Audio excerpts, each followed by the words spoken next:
Y en el sector pensional particularmente, todo el mundo habla sobre la alta posibilidad de que se caiga la reforma pensional que se está implementando, porque los debates sobre si era una buena o mala reforma, pues ya quedaron atrás y todo el mundo ahora está concentrado en su implementación. El gobierno, Colpensiones, los fondos privados, todos. De hecho, anoche se publicó un borrador de decreto que reglamenta una buena parte de la pensional que empieza a regir a partir del 1 de julio. Pero ahora el sector entra en modo incertidumbre, gran incertidumbre ante la ponencia del magistrado Jorge Enrique Ibáñez, que pide tumbar la reforma por vicios de forma, inclusive de fondo en la Corte Constitucional. En la forma porque no surtió el último debate en Cámara y se aprobó el texto que salió de la plenaria del Senado. Y en el fondo, inclusive por temas relacionados con el impacto fiscal que tendría un artículo que se agregó creando un régimen pensional distinto para ciertas comunidades desfavorables y por los temas tributarios aprobados en esa reforma. Y son muchas las preguntas, Néstor. Si la reforma se llegara a caer, como es probable, antes del 1 de julio, ¿qué va a pasar entonces con la gente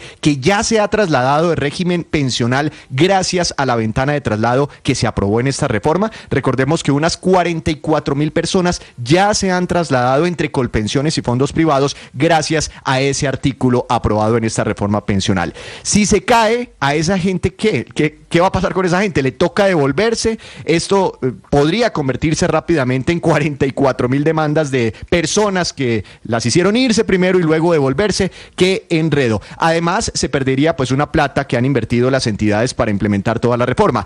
Pero, Néstor, si se cae la reforma eventualmente después del 1 de julio, pues ahí sí el caos sería total, porque para ese momento ya estarían llegando cotizaciones nuevas y multimillonarias a Colpensiones y al nuevo fondo de ahorro del Banco de la República. Millones de personas estarían ya obligatoriamente afiliadas a Colpensiones. Entonces, reversar eso sería mucho más complejo. Por eso hay tanta incertidumbre en el sector, donde dicen que mientras que no haya una decisión de fondo desde la Corte Constitucional, pues a ellos les toca seguir trabajando en la implementación de la reforma pensional. Yo podría suponer, Víctor, que esas 40 y tantas mil personas que usted dice, aprovechando la ventanita, se pasaron de los fondos privados a Colpensiones. Si se llega a caer la reforma pensional, ¿simplemente se quedan en Colpensiones? Pues es que es lo que no sabemos, Néstor, cuál sea la indicación de la Corte Constitucional. Lo más fácil sería eso, ¿no? Dejarlos. Sí, fue que todas se pasaron a Colpensiones, ¿no? Porque seguramente algunas de pronto se pasaron a los fondos privados, más poquitas. Pero es posible que las dejen como quedaron, ¿no? Porque imagínese usted hacerlas devolver a su antiguo régimen pensional. Sí, es casi seguro, eso. Porque la decisión de la Corte es una decisión pues que va hacia el futuro y no hacia atrás, y aquí hay unas decisiones que son consolidadas, ¿no? Que están ya, es decir, esas personas, la gran mayoría, ese proceso, esa actuación administrativa ya terminó, hoy son afiliados a Colpensiones, si siguen cotizando, como muchas de ellas siguen cotizando, lo están haciendo hoy ya a Colpensiones, ya el fondo privado hizo el cálculo de cuánto tiene que entregarle a Colpensiones y cuándo, es decir, que ese es un proceso que yo creo que está consolidado y que no vale la pena generar esa incertidumbre. Néstor, pero yo me prepararía. Absolutamente excepcional. El problema no es para que se cambiaron los que se cambiaron de régimen del privado a Colpensiones, que es el sistema público de pensiones. El problema es para Colpensiones, que lleva un año preparando la reforma pensional, Felipe. Si se le llega a caer en la puerta del horno la reforma pensional, se va a perder Colpensiones el esfuerzo que ha hecho, porque la Corte Constitucional no declaró medidas cautelares. Así que ellos están trabajando como si entrara en vigencia la reforma pensional el próximo 1 de julio. ¿Se acuerda que yo creo que nosotros le preguntamos al director de Colpensiones qué pasaba si se caía la ley, y dijo, las cosas vuelven a su estado anterior? Fue lo que nos dijo ese día. Y que no había plan B, dijo el director de Colpensiones. Dijo que no había, exactamente. De acuerdo. Néstor, pero la Corte hubiera podido, como lo ha hecho con el plan de desarrollo y en otros casos, dar la orden al Congreso de subsanar los vicios de forma, que es por lo cual se caería la reforma. Tomar una decisión de esta naturaleza, pues obviamente es un golpe muy grande al gobierno, pero yo lo que esperaría, y no he dudado, es que el presidente Gustavo Petro, con su nuevo ministro de Trabajo, lo que va a hacer es, si se cae la reforma, es volverla a presentar. No tenga duda que el gobierno insistirá en ese Pero mire que perdieron un año, porque esto estaba cantado. La aprobación a los coñazos de esa reforma pensional fue junio del año pasado. Vinieron las demandas, que son más de 50. La que está estudiando la Corte Constitucional es de la senadora Paloma Valencia, que es la que origina la decisión, la ponencia del magistrado Ibáñez. Senadora Paloma Valencia, buenos días. Néstor, muy buenos días. Un saludo especial para ti, para todo el equipo de trabajo de Blue Radio y todos sus oyentes. Gracias, senadora. ¿Usted tiene la misma información? ¿La ponencia del magistrado Ibáñez viene en contra de la pensional?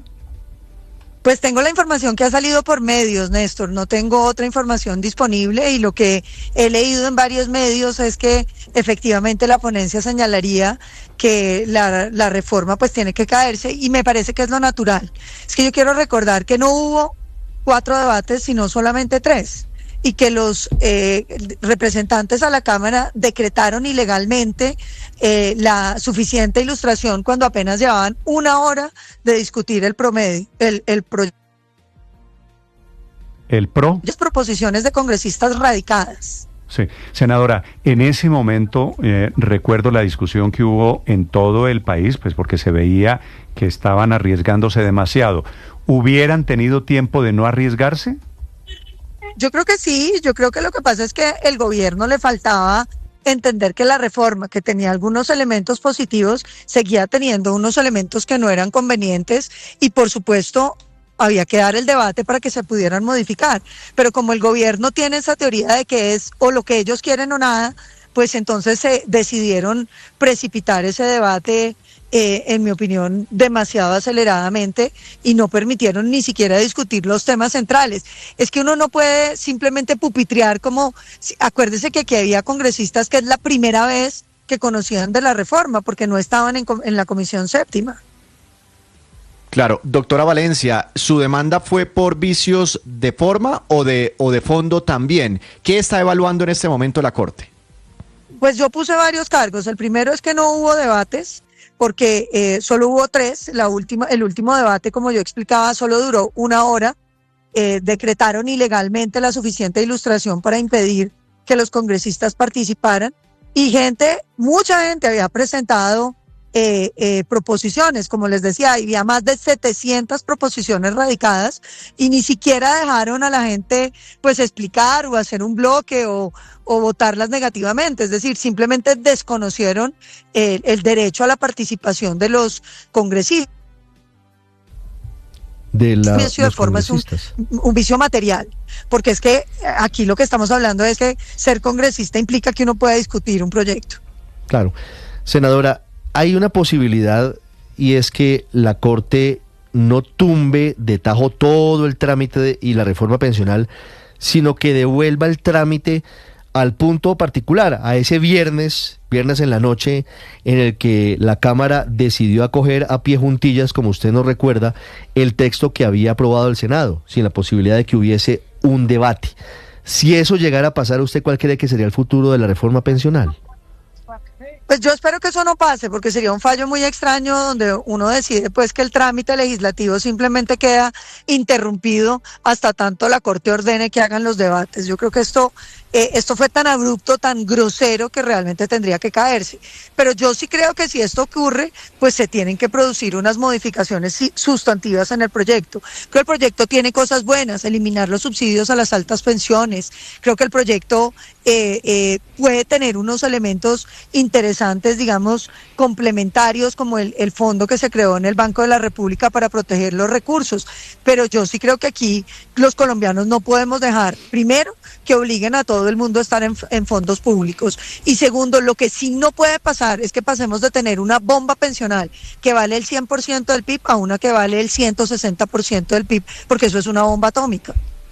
Claro, que era precisamente parte de las alertas que había lanzado el Banco de la República sobre los efectos macroeconómicos de esa reforma pensional. Usted en su demanda no tuvo en cuenta ninguno de estos elementos, se centró únicamente en la parte de la forma y de los debates que no se hicieron y de la Cámara plegándose al texto tal y como había salido del Senado. Nosotros nos limitamos a los vicios que podíamos probar.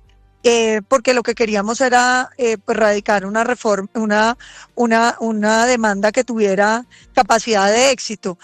Hay otras, entiendo, muchas demandas que toman los temas macroeconómicos, pues, y que por supuesto son más especialistas en economía de lo que pues somos en el Congreso, porque pues los cálculos macroeconómicos de la reforma requieren un modelo que yo no tenía y a mí me tocaba hacer, digamos, sobre los modelos de Fedesarrollo, los modelos de la CARF, que evidentemente no los podía correr yo a mi disposición.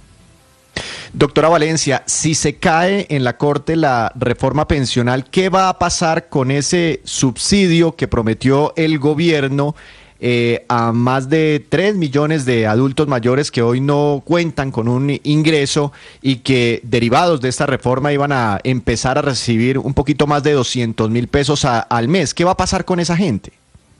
Me alegra que me haga esa pregunta porque ese ha sido el ataque que me ha hecho el gobierno Petro y el presidente Petro específicamente. No le pasa absolutamente nada.